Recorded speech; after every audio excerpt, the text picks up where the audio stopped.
नमस्कार साथियों। रीट ਦੇ ਲੈਵਲ 1 ਅਤੇ ਲੈਵਲ 2 ਦੇ ਅੰਦਰ ਪੰਜਾਬੀ ਲੈਂਗੁਏਜ ਫਸਟ ਤੇ ਪੰਜਾਬੀ ਲੈਂਗੁਏਜ ਸੈਕਿੰਡ ਦੇ ਅੰਦਰ ਆਪਣੇ ਟੌਪਿਕ ਚੱਲ ਰਹੇ ਸੀ। ਉਸ ਦੇ ਅੰਦਰ ਹੁਣ ਤੱਕ ਆਪਾਂ ਕਲਾਸਾਂ ਦੇ ਅੰਦਰ ਪਹਿਲੀ ਯੂਨਿਟ ਚਾਰੋਂ ਲੈਂਗੁਏਜ ਦੀ ਕਹਿ ਸਕਦੇ ਹਾਂ। ਰੀਟ ਤੇ ਲੈਵਲ ਫਸਟ ਦੀ ਦੋਨੋਂ ਲੈਂਗੁਏਜ ਪੰਜਾਬੀ ਅਤੇ ਰੀਟ ਦੇ ਲੈਵਲ ਸੈਕਿੰਡ ਦੀ ਦੋਨੋਂ ਲੈਂਗੁਏਜ ਪੰਜਾਬੀ ਦੇ ਆਪਾਂ ਫਸਟ ਯੂਨਿਟ ਦੇ ਟੌਪਿਕ ਕੰਪਲੀਟ ਕਰ ਚੁੱਕੇ ਹਾਂ ਅਤੇ ਥਰਡ ਯੂਨਿਟ ਦੇ ਟੌਪਿਕ ਨੇ ਜਿਹੜੇ ਕੰਪਲੀਟ ਕਰ ਚੁੱਕੇ ਹਾਂ। ਇਸ ਦੀ ਆਪ ਨੂੰ ਮੈਂ ਜਿਹੜਾ ਟੈਲੀਗ੍ਰਾਮ ਦੇ ਉੱਪਰ ਆਪਣਾ ਚੈਨਲ ਬਣਿਆ ਹੋਇਆ ਉਸ ਦੇ ਉੱਪਰ ਉਹ ਸਾਰੇ ਵੀਡੀਓ ਦੇ ਲਿੰਕ ਵੀ ਆਪ ਨੂੰ ਅਵੇਲੇਬਲ ਕਰਵਾ ਦਿਆਂਗਾ। ਉਹਨਾਂ ਦੇ ਟੌਪਿਕ ਸਹਿਤ ਕਰਵਾ ਦਿਆਂਗਾ ਕਿ ਕਿਹੜੇ ਟੌਪਿਕ ਦਾ ਕਿਹੜਾ ਵੀਡੀਓ ਹੈ। ਪਰ ਹੁਣ ਆਪਾਂ ਇੱਕ ਨਵੇਂ ਟੌਪਿਕ ਨੂੰ ਸ਼ੁਰੂ ਕਰਨ ਜਾ ਰਹੇ ਹਾਂ, ਜਿਸ ਦਾ ਨਾਮ ਆਪਾਂ ਇਹ ਕਹਾਂਗੇ ਕਿ ਉਹ ਟੌਪਿਕ ਹੈ ਜਿਹੜਾ ਦੂਜੀ ਯੂਨਿਟ ਦੇ ਅੰਦਰ ਸ਼ਾਮਿਲ ਹੈ। ਖਾਸ ਤੌਰ 'ਤੇ ਜਿਹੜੀ ਸੈਕਿੰਡ ਲੈਂਗੁਏਜ ਹੈ, ਸੈਕਿੰਡ ਲੈਂਗੁਏਜ ਪੰਜਾਬੀ ਦੇ ਤੌਰ 'ਤੇ ਹੈ, ਜਿਸ ਨੂੰ ਕਿ ਅਸੀਂ ਕਵਿਤਾ ਵਾਲਾ ਭਾਗ ਕਹਿ ਦਿੰਦੇ ਹਾਂ ਜਾਂ ਫਿਰ ਅਣਡਿੱਠਾ ਕਾਵੀ ਟੋਟਾ ਕਹਿ ਦਿੰਦੇ ਹਾਂ। ਉਸ ਤੋਂ ਸੰਬੰਧਿਤ ਜੋ ਪ੍ਰਸ਼ਨ ਪੁੱਛੇ ਜਾਣੇ ਨੇ, ਇਹ ਲੈਵਲ 1 ਅਤੇ ਲੈਵਲ 2 ਦੋਨਾਂ ਦੇ ਅੰਦਰ ਲੈਂਗੁਏਜ ਸੈਕਿੰਡ ਪੰਜਾਬੀ ਦੇ ਤੌਰ 'ਤੇ ਪੁੱਛੇ ਜਾਣ ਵਾਲੇ ਨੇ। ਤਾਂ ਅੱਜ ਆਪਾਂ ਇਸ ਦੇ ਬਾਰੇ ਗੱਲ ਕਰਾਂਗੇ। ਮੈਂ ਕੋਸ਼ਿਸ਼ ਕਰੂੰਗਾ ਕਿ ਇਸ ਨੂੰ ਆਪ ਨੂੰ ਵਧੇਰੇ ਸਮਝਾਉਣ ਦੇ ਲਈ ਮੈਂ 3 ਹਿੱਸਿਆਂ ਦੇ ਅੰਦਰ ਲੈ ਕੇ ਆਵਾਂ। ਹਾਲਾਂਕਿ ਹਰ ਇੱਕ ਦੇ 2 ਜਾਂ 3 ਵੀਡੀਓ ਬਣ ਸਕਦੇ ਨੇ, ਕਿਉਂਕਿ ਇੱਕ ਹੀ ਵੀਡੀਓ ਦੇ ਅੰਦਰ ਇੰਨਾ ਲੰਬਾ ਟੌਪਿਕ ਸੰਭਵ ਨਹੀਂ ਹੈ। ਤਾਂ ਇਸ ਨੂੰ ਮੈਂ 3 ਵਾਰ ਰਿਪੀਟ ਕਰਾਂਗਾ। ਤਿੰਨੋਂ ਵਾਰ ਵੱਖ-ਵੱਖ ਤਰੀਕੇ ਦੇ ਨਾਲ ਵੱਖ-ਵੱਖ ਪੁਸਤਕਾਂ ਦੇ ਅੰਦਰੋਂ ਇਹ ਆਪ ਨੂੰ ਮੁਹੱਈਆ ਕਰਵਾਵਾਂਗਾ। ਨਾਲ ਹੀ ਆਪ ਨੂੰ PDF ਵੀ ਅਵੇਲੇਬਲ ਕਰਵਾਵਾਂਗਾ ਤਾਂ ਕਿ ਆਪ ਇਸ ਟੌਪਿਕ ਨੂੰ ਵਧੀਆ ਤਰੀਕੇ ਨਾਲ ਸਮਝ ਸਕੋ। ਇਸ ਦੇ ਨਾਲ ਮੈਂ ਇੱਕ ਗੱਲ ਹੋਰ ਦੱਸਣੀ ਚਾਹਾਂਗਾ, ਇਹ ਉਹ ਭਾਗ ਹੈ ਜਿਹੜੇ ਆਪ ਨੂੰ ਪੰਜਾਬੀ ਦੇ ਮੈਕਸੀਮਮ ਨੰਬਰ ਜਿਹੜੇ ਤੁਸੀਂ ਹਾਸਲ ਕਰਨੇ ਨੇ। ਅਕਸਰ ਜਿੰਨੇ ਵੀ ਰੀਟ ਦੇ ਸਟੂਡੈਂਟ ਨੇ ਉਹਨਾਂ ਸਭ ਦੇ ਇੱਕੋ ਹੀ ਕੋਸ਼ਿਸ਼ ਹੈ ਕਿ ਪੰਜਾਬੀ ਲੈਂਗੁਏਜ ਦੇ ਅੰਦਰ ਵੱਧ ਤੋਂ ਵੱਧ ਸਕੋਰ ਕੀਤਾ ਜਾਏ। ਤਾਂ ਉਹਦੇ ਲਈ ਆਪ ਲਈ ਇਹ ਇੱਕ ਐਸਾ ਟੌਪਿਕ ਹੈ, ਅਗਰ ਜਿਸ ਨੇ ਇਸ ਟੌਪਿਕ ਦੇ ਉੱਪਰ ਪਕੜ ਬਣਾ ਲਈ ਤਾਂ ਉਹ ਆਪਣੇ ਮਿਸ਼ਨ ਦੇ ਅੰਦਰ ਕਾਮਯਾਬ ਹੋ ਜਾਏਗਾ। ਕਿਉਂਕਿ ਇਸ ਦੇ ਅੰਦਰੋਂ ਜਦੋਂ ਵੀ ਪ੍ਰਸ਼ਨ ਮਿਲਣਗੇ ਤਾਂ ਆਪ ਨੂੰ 5 ਜਾਂ 7 ਪ੍ਰਸ਼ਨ ਮਿਲਣ ਵਾਲੇ ਨੇ। ਅਤੇ 5 ਜਾਂ 7 ਪ੍ਰਸ਼ਨ ਕੋਈ ਥੋੜ੍ਹੇ ਪ੍ਰਸ਼ਨ ਨਹੀਂ ਹੈ, ਇਹ ਇੰਨੇ ਪ੍ਰਸ਼ਨ ਨੇ ਜੋ ਆਪ ਦੀ ਹਾਰ ਅਤੇ ਜਿੱਤ ਦਾ ਫੈਸਲੇ ਦੀ ਦੂਰੀ ਨੂੰ ਨਾਪਣਗੇ। ਜੋ ਤੁਸੀਂ ਬਾਰ-ਬਾਰ ਹਾਰ ਦੇ ਅੰਦਰ ਰਹਿ ਰਹੇ ਹੋ ਜਾਂ ਫਿਰ ਪਿਛੜ ਰਹੇ ਹੋ, ਉਸ ਦੀ ਦੂਰੀ ਨੂੰ ਨਾਪ ਕੇ ਆਪ ਦੀ ਕਾਮਯਾਬੀ ਦੇ ਵੱਲ ਲੈ ਜਾਣਗੇ। ਇਸ ਪ੍ਰਕਾਰ ਦੇ ਪ੍ਰਸ਼ਨ ਹੋਣਗੇ। ਤਾਂ ਇਸ ਲਈ 2 ਗੱਲਾਂ ਜ਼ਰੂਰੀ ਨੇ। ਇੱਕ ਤਾਂ ਇਹ ਕਿ ਆਪ ਨੂੰ ਇਸ ਟੌਪਿਕ ਦੀ ਸਮਝ ਹੋਣੀ ਚਾਹੀਦੀ ਹੈ, ਅਤੇ ਦੂਜੀ ਇਹ ਗੱਲ ਇਸ ਦੇ ਨਾਲ ਲਾਗੂ ਜ਼ਰੂਰੀ ਹੋ ਜਾਂਦੀ ਹੈ ਕਿ ਜੇਕਰ ਤੁਸੀਂ ਇਹ ਸਾਹਿਤ ਦੇ ਵੱਲ ਤੁਹਾਡਾ ਝੁਕਾਅ ਹੈ, ਸੁਝਾਅ ਨਹੀਂ ਮੈਂ ਕਹਾਂਗਾ, ਝੁਕਾਅ ਕਹਾਂਗਾ, ਕਿਉਂਕਿ ਜੇਕਰ ਤੁਸੀਂ ਸਾਹਿਤ ਤੋਂ ਰਿਲੇਟਡ ਇਸ ਨੂੰ ਜ਼ਿਆਦਾ ਸਮਝਦੇ ਹੋ ਤਾਂ ਫਿਰ ਇਸ ਦੇ ਉੱਪਰ ਤੁਹਾਡੀ 100% ਪਕੜ ਬਣੇਗੀ। ਤੁਹਾਨੂੰ ਕਾਮਯਾਬੀ ਤੋਂ ਕੋਈ ਰੋਕ ਨਹੀਂ ਸਕਦਾ। ਤਾਂ ਉਹ ਸਾਥੀਓ, ਬਹੁਤੀਆਂ ਗੱਲਾਂ ਨਾ ਕਰਦੇ ਹੋਏ ਆਪਾਂ ਗੱਲ ਕਰਾਂਗੇ ਅੱਜ ਕਵਿਤਾ ਦੀ। ਅਤੇ ਆਪ ਦੇ ਸਿਲੇਬਸ ਦੇ ਅੰਦਰ ਕਵਿਤਾ ਤੋਂ ਸੰਬੰਧਿਤ ਜੋ ਪੈਰਾ ਆਉਣ ਵਾਲਾ ਹੈ, ਉਸ ਦੇ ਅੰਦਰ ਟੌਪਿਕ ਪੁੱਛੇ ਜਾਣ ਵਾਲੇ ਨੇ ਵਿਚਾਰ ਸੂਝ, ਭਾਵ ਸੁੰਦਰਤਾ, ਸ਼ੈਲੀ, ਪ੍ਰਸੰਗ, ਸਿੱਖਿਆ, ਰਸ, ਅਲੰਕਾਰ, ਛੰਦ, ਸੁਰਤਾਲ, ਅਖਾਣ, ਮੁਹਾਵਰੇ ਵੀ ਹੋ ਸਕਦੇ ਨੇ। ਆਪਾਂ ਇਹਨਾਂ ਟੌਪਿਕਾਂ ਨੂੰ ਇਸ ਵੀਡੀਓ 2-3 ਵੀਡੀਓ ਦੇ ਅੰਦਰ ਕੰਪਲੀਟ ਕਰਾਂਗੇ। ਫਿਰ ਇਸ ਤੋਂ ਬਾਅਦ ਫਿਰ ਮੈਂ ਇੱਕ ਅਲੱਗ ਤੋਂ ਫਿਰ ਇਹਨਾਂ ਤੋਂ ਸੰਬੰਧਿਤ ਇੱਕ ਵੀਡੀਓ ਲੈ ਕੇ ਆਵਾਂਗਾ, ਜਿਨ੍ਹਾਂ ਦੇ ਅੰਦਰ ਇਹਨਾਂ ਹੀ ਟੌਪਿਕਾਂ 'ਤੇ ਚਰਚਾ ਹੋਏਗੀ। ਜਦੋਂ ਆਪਾਂ 3 ਵਾਰ ਅਲੱਗ-ਅਲੱਗ ਐਂਗਲ ਤੋਂ ਇਹਨਾਂ ਟੌਪਿਕਾਂ ਨੂੰ ਸਮਝਾਂਗੇ ਤਾਂ 100% ਇਹ ਟੌਪਿਕ ਸਮਝ ਆ ਜਾਣਗੇ। ਤਾਂ ਉਹ ਸਾਥੀਓ, ਗੱਲ ਕਰਦੇ ਹਾਂ ਆਪਾਂ ਕਵਿਤਾ ਦੇ ਬਾਰੇ। ਸਭ ਤੋਂ ਪਹਿਲੇ ਦੇਖਾਂਗੇ ਕਿ ਕਵਿਤਾ ਕੀ ਹੈ, ਫਿਰ ਦੇਖਾਂਗੇ ਕਵਿਤਾ ਦੀ ਪਰਿਭਾਸ਼ਾ, ਅਤੇ ਉਸ ਤੋਂ ਬਾਅਦ 'ਚ ਆਪਾਂ ਗੱਲ ਕਰਾਂਗੇ ਕਵਿਤਾ ਦੇ ਤੱਤਾਂ ਦੇ ਬਾਰੇ। ਜੋ ਹੁਣੇ ਆਪਾਂ ਗੱਲ ਕੀਤੀ ਨਾ, ਜੋ ਪੁਆਇੰਟ ਦਿੱਤੇ ਗਏ ਨੇ ਉਹ ਕਵਿਤਾ ਦੇ ਤੱਤ ਨੇ। ਅਸਲ ਦੇ ਅੰਦਰ ਤੁਸੀਂ ਤੱਤ ਕਹਿ ਸਕਦੇ ਹੋ ਜਾਂ ਕਵਿਤਾ ਦੇ ਅੰਗ ਕਹਿ ਸਕਦੇ ਹੋ, ਜਾਂ ਕਵਿਤਾ ਦੇ ਉਹ ਪਾਰਟ ਜਿਸ ਦੇ ਸਿਰ ਦੇ ਉੱਪਰ ਕਵਿਤਾ ਖੜੀ ਰਹਿੰਦੀ ਹੈ, ਵਿਰਾਜਮਾਨ ਹੁੰਦੀ ਹੈ। ਤਾਂ ਸਭ ਤੋਂ ਪਹਿਲਾਂ ਆਪਾਂ ਦੇਖਦੇ ਹਾਂ ਕਿ ਅਸਲ ਦੇ ਅੰਦਰ ਕਵਿਤਾ ਹੈ ਕੀ। ਕਵਿਤਾ ਸਾਹਿਤ ਰੂਪ ਨੂੰ ਦੁਨੀਆ ਦੀਆਂ ਲਗਭਗ ਸਾਰੀਆਂ ਭਾਸ਼ਾਵਾਂ ਵਿੱਚ ਬਾਕੀ ਸਾਹਿਤ ਰੂਪਾਂ ਨਾਲੋਂ ਪਹਿਲਾਂ ਜਨਮੀ ਮੰਨਿਆ ਜਾਂਦਾ ਹੈ। ਯਾਨੀ ਦੁਨੀਆ ਦੀ ਲਗਭਗ ਅਸੀਂ ਇਹ ਕਹਾਂਗੇ ਕਿ ਜਿੰਨੇ ਕੁ ਸਾਹਿਤ ਰੂਪ ਆਪਾਂ ਜਾਣਦੇ ਹਾਂ ਜਾਂ ਜਿੰਨਾ ਕੁ ਨੂੰ ਪੜ੍ਹਿਆ ਹੈ, ਤਾਂ ਉਹਨਾਂ ਦੇ ਅੰਦਰ ਕੋਈ ਵੀ ਭਾਸ਼ਾ ਲੈ ਲਓ, हर एक के अंदर आपको यही मिलेगा कि कविता का जन्म पहले होया ते बाकी जिहड़ियां ਸਾਹਿਤ विधावां ने उन्हां दा जन्म कविता तो बाद होया। दूजियां ਸਾਹਿਤ विधावां अगे पिछे हो सकदियां ने पर कविता दा जन्म है जिहड़ा वो सब तो पहला मिलेगा। जेकर आपां पंजाबी की भी गल करिए तो आपां नूं नाथ जोगियां की कविता ही मिलती है जो आरंभिक आलेख ने पंजाबी दे। इसलिए इसनूं ਸਾਹਿਤ रूपां विचों जेठी ते पलेठी भी कहा जाता है। जेठी ते पलेठी यानी पलेठी यानी पहली ते जेठी यानी जिहड़ी सब तो वड्डे वाला बच्चा हुंदा है जो या फिर कुड़ी होवे चाहे मुंडा होवे उसनूं जेठी ते जेठा कह दिंदे आ। तां पंजाबी दे लई ये अंदर जिहड़ी ये कविता है वो जेठी के तौर पर आई है ਸਾਹਿਤ रूप के अंदर। कुछ विद्वानां दा मत है कि आदि मानव वल्लों खुशी विच मारी गई किलकारी या दुख विच उस दे अंदरों निकलण वाली वेदना भरी चीख इस दुनिया की पहली कविता होएगी। ये कल्पना की है। इस दे बारे ये विचार ने जिहड़े विद्वान होए ने ਸਾਹਿਤकार होए ने उन्होंने अपने आलेखां दे अंदर ये गल्लां कहियां ने। इस धारणा नूं भावें असीं सच ना भी मन्नीए पर इत्थों एक गल तां स्पष्ट हुंदी है कि कविता की सिरजना अत की खुशी या अत के दुख अर्थात जज्बाती पलों विच हुंदी है। हुण देखो एक गल तां साफ ते क्लीयर हो गई कि कविता हुंदी है जिहड़ी ਉਹ अत की खुशी या फिर अत के दुख देने वाली या फिर ये कहिए कि जज्बाती जिहड़े पल हुंदे ने उन्हां नूं बयान करन वाली जिहड़ी एक गाउण वाली विधा हुंदी है जिसदा असीं रस भी माणदे हां, जिस दी सानूं अनुभूति जिहड़ी साडे मन नूं हुंदी है ਉਹਨੂੰ ਆਪਾਂ कविता ਕਹਿੰਦੇ ਹਾਂ।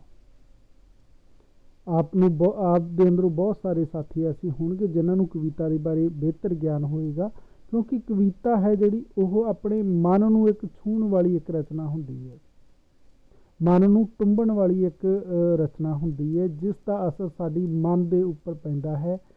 ਉਹ कविता के उपर डिपेंड करता है कि वो आप नूं खुशी देने वाली है, दुख देने वाली है, करुणा देने वाली है, किस प्रकार की वो कविता है। तो इस दे बारे ही आप इसके अंदर समझना, यही अपनियां खास इस कविता के अंदर गल्लां ने जिसके बारे आप समझना है। हुण आप इसके अंदर गल करांगे कविता की परिभाषा के बारे। कविता की परिभाषा की गल कर लेनी चाहिए है। वैसे तो आपनूं परिभाषा के बारे इस इन्हां टॉपिकां 'च कोई गल नहीं कही गई तो पेपर के अंदर भी जो प्रश्न पूछे जाने वाले ने आपनूं वो खास तौर पर एक कावी टोटा दिता होएगा तो उस दे अंदरों वो कविता की कल्पना के बारे पूछ सकता है, सुर ताल के बारे पूछ सकता है, भाव के बारे, कावी भाषा के बारे पूछ सकता है। हो सकता है आपनूं कविता का नाम या फिर कवि का नाम भी पूछ लवे। ऐसे लिए मैं इस क्लास के आरंभ में ही दो गल्लां कहियां सन कि एक तो आपनूं इन्हां टॉपिकां की समझ होनी चाहिए है तो दूजा जेकर तुसीं पंजाबी ਸਾਹਿਤ ਦੇ ਵੱਲ ਝੁਕਾਅ रखते हो तो फिर तुहाडी कामयाबी इन्हां टॉपिकां के उपर पकड़ बनाउण तो कोई नहीं रोक सकता। आपनूं कामयाबी हर हालत इन्हां टॉपिकां के उपर पकड़ बनाउण दी बन जाएगी। तो हुण आपां गल करांगे कविता की परिभाषा की। कविता एक शब्द कला है जो ਸਾਹਿਤ का एक अंग है। कविता तो भाव अजिही शब्द रचना है जिस विच ख्याल, जज्बा, कल्पना, लय ताल ਜਾਂ ਕਿਸੇ ਤਰ੍ਹਾਂ ਦੇ ਵਜ਼ਨ ਤੋਲ ਦਾ ਸੁਮੇਲ ਹੋਵੇ। ਹੁਣ ਕਵਿਤਾ ਕੀ ਕਿਹਾ ਗਿਆ ਸਾਥੀਓ ਇੱਥੇ ਨੋਟ ਕਰ ਲੈਣਾ। ਕਵਿਤਾ ਇੱਕ ਸ਼ਬਦ ਕਲਾ ਹੈ ਯਾਨੀ ਸ਼ਬਦਾਂ ਦੀ ਇੱਕ ਐਸੀ ਕਲਾ ਹੈ, ਯਾਨੀ ਇਹਨੂੰ ਆਪਾਂ ਸਾਹਿਤ ਦਾ ਇੱਕ ਅੰਗ ਵੀ ਕਹਿ ਸਕਦੇ ਹਾਂ। ਸਾਹਿਤ ਦਾ ਇੱਕ ਅੰਗ ਕਹਿ ਦਿਓ, ਸਾਹਿਤ ਦਾ ਇੱਕ ਰੂਪ ਹੈ ਅਸਲ ਦੇ ਅੰਦਰ ਇਹ, ਜਿਵੇਂ ਕਿ ਨਾਵਲ, ਨਾਟਕ, ਕਹਾਣੀ ਇਹਨਾਂ ਦੇ ਤਰ੍ਹਾਂ ਹੀ ਕਵਿਤਾ ਹੈ। ਪਰ ਕਵਿਤਾ ਦੀ ਗੱਲ ਸਭ ਤੋਂ ਪਹਿਲੇ ਹੁੰਦੀ ਹੈ। इसके अंदर की हुंदा है भाव यानी ऐसी रचना है जिसके अंदर ख्याल, जज्बा, कल्पना, लय ताल या फिर किसी तरह का वजन तोल होवे उसनूं आपां की कहने हैं कविता आखदे हैं। कविता विच मनुखी जज्बे शब्दां दा जामा पहन के किसी सुर ताल विच गूंज उठदे ने। हुण अपने कोल गल आ जांदी है प्रोफैसर पूਰਨ सिंह कविता नूं रूहां दी बोली मंनदा है। यानी प्रोफैसर पूਰਨ सिंह ने कविता नूं की किया है, रूहां दी बोली किया है। उस दे अनुसार साध मन विचों जो बोल निकलन वो कविता ने। किहदे अनुसार? पूਰਨ सिंह अनुसार। वो की कहंदे ने कि जे साध मन तो भाव है जो असी मन साडा एक सीधा साधा ख्याल वाले जज्बे वाला हुंदा है ना, उसके अंदरों ਜਿਹੜੇ तुकां निकलदियां ने सुर ताल वालियां, ਤਾਂ ਉਹ ਅਸਲ ਦੇ ਅੰਦਰ ਕਵਿਤਾ ਹੁੰਦੀਆਂ ਨੇ।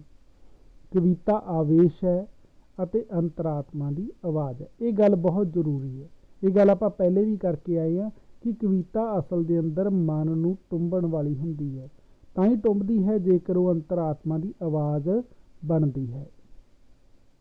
ਕਵਿਤਾ ਦੀ ਆਵਾਜ਼ ਲੋਕ ਆਤਮਾ ਦੀ ਆਵਾਜ਼ ਬਣਦੀ ਹੈ। ਇਹ ਗੱਲ ਵੀ ਆਪਾਂ ਕਰ ਲਈ ਹੈ। ਇਹ ਦਿਲ ਦੀ ਬੋਲੀ ਹੈ। ਸੁਭਾਵਿਕ ਕਿ ਇਸ ਵਿੱਚ ਲਚਕ ਅਤੇ ਸੁਹਿਰਦਤਾ ਹੁੰਦੀ ਹੈ। ਯਾਨੀ ਇਸ ਦੇ ਅੰਦਰ ਅਸਲ ਦੇ ਅੰਦਰ ਹੁੰਦਾ ਕੀ ਇਹ ਹੈ ਕਿ ਅਸਲ ਦੇ ਅੰਦਰ ਇਹ ਇਸ ਪ੍ਰਕਾਰ ਨਾਲ ਸਾਨੂੰ ਛੂਹਦੀ ਹੈ, ਸਾਡੇ ਮਨ ਨੂੰ ਛੂਹਦੀ ਹੈ। ਇਸ ਦੀ ਜਿਹੜੀ ਭਾਵ ਹੁੰਦੇ ਨੇ, ਇਸ ਦੀ ਜੋ ਕਲਪਨਾ ਹੁੰਦਾ, ਇਸ ਦੇ ਖਿਆਲ ਜਜ਼ਬੇ ਹੁੰਦੇ ਨੇ, ਸੁਰ ਤਾਲ ਹੁੰਦੇ ਨੇ। ਯਾਨੀ ਕਵਿਤਾ ਦੇ ਜੋ ਸ਼ਾਬਦਿਕ ਅਤੇ ਇਸ ਦੀ ਭਾਵਾਤਮਕ ਸੁੰਦਰਤਾ ਹੁੰਦੀ ਹੈ, ਉਹ ਸਾਡੇ ਮਨ ਦੇ ਉੱਪਰ ਇਸ ਪ੍ਰਕਾਰ ਦਾ ਅਸਰ ਪਾਉਂਦੀ ਹੈ ਕਿ ਸਾਡਾ ਮਨ ਹੈ ਜਿਹੜਾ ਉਹ ਕਵਿਤਾ ਦੇ ਉਹਨਾਂ ਅਲਫਾਜ਼ਾਂ ਦੇ ਨਾਲ, ਸ਼ਬਦਾਂ ਦੇ ਨਾਲ ਕੀਲਿਆ ਜਾਂਦਾ ਹੈ। ਇਹ ਤਾਂ ਅਸੀਂ ਸਾਥੀਓ ਕਵਿਤਾ ਦੀ ਅਸਲ ਦੇ ਅੰਦਰ ਪਰਿਭਾਸ਼ਾ ਦੇ ਬਾਰੇ ਗੱਲ, ਪ੍ਰੋਫੈਸਰ ਪੂਰਨ ਸਿੰਘ ਦੀ ਗੱਲ। ਆਪਾਂ ਹੋਰ ਇੱਕ ਦੋ ਵਿਦਵਾਨਾਂ ਦੀਆਂ ਜਿਹੜੀਆਂ ਕਵਿਤਾਵਾਂ ਦੀਆਂ ਪਰਿਭਾਸ਼ਾ ਨੇ ਉਸ ਦੀ ਗੱਲ ਕਰ ਲੈਂਦੇ ਹਾਂ। ਕਵਿਤਾ ਸੁੰਦਰਤਾ ਦਾ ਪ੍ਰਕਾਸ਼ ਹੈ। ਕਵੀ ਸੋਹਣੇ ਸੋਹਣੇ ਬਿੰਬ ਜਾਂ ਸ਼ਬਦ ਚਿੱਤਰ ਕੇ ਆਪਣੀ ਕਵਿਤਾ ਨਾਲ ਹੀ ਪ੍ਰਗਟਾਉਂਦਾ ਹੈ ਅਤੇ ਮਨੁੱਖੀ ਮਨ ਨੂੰ ਰਝਾਉਂਦਾ ਹੈ। ਹੁਣ ਕਿਸੇ ਹੋਰ ਵਿਦਵਾਨ ਨੇ ਆਹ ਗੱਲ ਕਹੀ ਹੈ ਕਿ ਕਵਿਤਾ ਕੀ ਹੈ? ਸੁੰਦਰਤਾ ਦਾ ਪ੍ਰਕਾਸ਼ ਹੈ। ਸੁੰਦਰਤਾ ਉਹ ਜਿਹੜੀ ਭਾਵਾਤਮਿਕ ਹੋਵੇ। ਇੱਕ ਤਾਂ ਸੁੰਦਰਤਾ ਹੁੰਦੀ ਹੈ ਉਹ ਜੋ ਦ੍ਰਿਸ਼ ਦੇ ਰੂਪ ਦੇ ਅੰਦਰ ਵਿਖਾਈ ਦਿੰਦੀ ਹੈ। ਕਵਿਤਾ ਦੀ ਸੁੰਦਰਤਾ ਹੈ ਜਿਹੜੀ ਉਹ ਆਪਣੇ ਮਨ ਨੂੰ ਸੁੰਦਰ ਬਣਾਉਂਦੀ ਹੈ, ਉਹ ਭਾਵਾਂ ਦੇ ਅੰਦਰ ਵਹਿ ਕੇ। ਕਵੀ ਸੋਹਣੇ ਬਿੰਬ ਜਾਂ ਸ਼ਬਦ ਚਿੱਤਰ ਕੇ ਆਪਣੀ ਕਵਿਤਾ ਨਾਲ ਹੀ ਪ੍ਰਗਟਾਉਂਦਾ ਹੈ। ਹੁਣ ਕਵੀ ਕੀ ਕਰਦਾ ਹੈ? ਬਹੁਤ ਵਧੀਆ ਵਧੀਆ ਸ਼ਬਦਾਂ ਨੂੰ ਬਿੰਬ ਦਾ ਰੂਪ ਦੇ ਕੇ ਸ਼ਬਦ ਚਿੱਤਰ ਦੇ ਰੂਪ ਦੇ ਦਿੰਦਾ ਹੈ। ਯਾਨੀ ਅਸਲ ਦੇ ਅੰਦਰ ਹੁੰਦੇ ਤਾਂ ਸ਼ਬਦ ਨੇ, ਪਰ ਉਹ ਕਿਤੇ ਨਾ ਕਿਤੇ ਸਾਡੇ ਮਨ ਦੇ ਉੱਪਰ ਇਸ ਪ੍ਰਕਾਰ ਅਸਰ ਪਾਉਂਦੇ ਨੇ ਕਿ ਉਹ ਸ਼ਬਦ ਅਸੀਂ ਪੜ੍ਹਦੇ ਸੁਣਦੇ ਅਨੁਸਾਰ ਹੀ ਸਾਨੂੰ ਉਹ ਦ੍ਰਿਸ਼ ਵਿਖਾਈ ਦੇਣ ਲੱਗਦਾ ਹੈ, ਮਨੁੱਖੀ ਮਨ ਨੂੰ ਰਿਝਾਉਂਦਾ ਹੈ। ਅਤੇ ਹੋਰ ਕੀ ਕੰਮ ਕਰਦੀ ਹੈ ਕਵਿਤਾ? ਉਹ ਸਾਡੀ ਆਤਮਾ ਨੂੰ ਰਿਝਾਉਣ ਦਾ, ਯਾਨੀ ਖੁਸ਼ ਕਰਨ ਦਾ, ਉਹ ਕਵਿਤਾ ਦੇ ਅਨੁਸਾਰ ਹੈ, ਉਸ ਕਵਿਤਾ ਦੇ ਰਸ ਦੇ ਅਨੁਸਾਰ ਹੈ ਕਿ ਅਸੀਂ ਦੁਖੀ ਹੁੰਦੇ ਹਾਂ ਜਾਂ ਖੁਸ਼ ਹੁੰਦੇ ਹਾਂ ਜਾਂ ਹੱਸਦੇ ਹਾਂ ਜਾਂ ਉਸ ਦਾ ਕਿਸ ਤਰੀਕੇ ਨਾਲ ਅਸੀਂ ਆਨੰਦ ਮਾਣਦੇ ਹਾਂ। ਤਾਂ ਉਹ ਕਵਿਤਾ ਦੇ ਉੱਪਰ ਡਿਪੈਂਡ ਕਰਦਾ ਹੈ ਕਿ ਉਸ ਦਾ ਰਸ ਕੀ ਹੈ। ਫਿਰ ਅੰਗਰੇਜ਼ੀ ਕਵੀ ਕਾਰਲਾਈਲ ਅਨੁਸਾਰ ਕਵਿਤਾ ਇੱਕ ਗਾਉਣ ਦਾ ਜਜ਼ਬਾ ਹੈ। ਮੈਥਿਊ ਅਰਨਾਲਡ ਕਵਿਤਾ ਨੂੰ ਜੀਵਨ ਦੀ ਪੜਚੋਲ ਮੰਨਦਾ ਹੈ। ਜੋ ਕੁਝ ਜੀਵਨ ਵਿੱਚ ਹੀ ਉਹੀ ਕਵਿਤਾ ਵਿੱਚ ਅੰਕਿਤ ਹੁੰਦਾ ਹੈ। ਕਾਰਲਾਈਲ ਨੇ ਸੰਗੀਤ ਭਰਪੂਰ ਵਿਚਾਰਾਂ ਨੂੰ ਕਵਿਤਾ ਕਿਹਾ ਹੈ। ਯਾਨੀ ਕਾਰਲਾਈਲ ਨੇ ਕੀ ਕਿਹਾ? ਉਹਨਾਂ ਦੇ ਅਨੁਸਾਰ ਸੰਗੀਤ ਹੈ ਜਿਹੜਾ, ਸੰਗੀਤ ਭਰਪੂਰ ਵਿਚਾਰ ਨੇ ਜਿਹੜੀ, ਯਾਨੀ ਇਹ ਕਵਿਤਾ ਇਕੱਲੇ ਵਾਰਤਕ ਨੂੰ ਨਹੀਂ ਕਹਿ ਸਕਦੇ ਅਸੀਂ।